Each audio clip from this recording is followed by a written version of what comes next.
Intimate knowing, the lovers kissed, familiar and ever exciting, passionate transcendence. Beyond the physical exhilaration lies a burning light in our limbs, our hearts.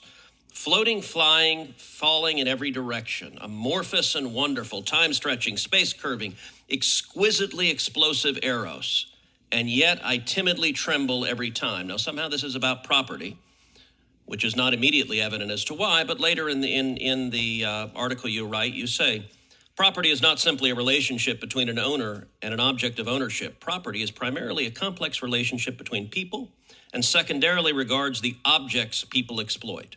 Historically, three paradigms have dominated European notions of property. Locke appealed to the notion that labor points to who has the right to exploit property. Bentham relied on utility to dictate who has rights based on how the property is exploited. And Marx was plainly disgusted with the alienation that property imposed and its establishment of an us and them and haves and have-nots. Each theory alone denies important components of human experience. Among them are the ability to work, the need for personal privacy and boundaries, and uniquely diverse desires which spin us all in differing life directions. However, the process towards integrating all three may provide a framework for relationships that enhances each unique self. The aspiration towards intimate knowing, the intimate knowing of oneself and others, is a creative struggle towards redefining property.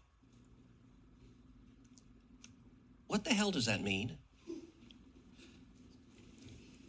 Senator, when I was preparing and reviewing my materials for this hearing and for the process, I also have to admit that that writing was far from clear or articulate, and the poetry was definitely not good.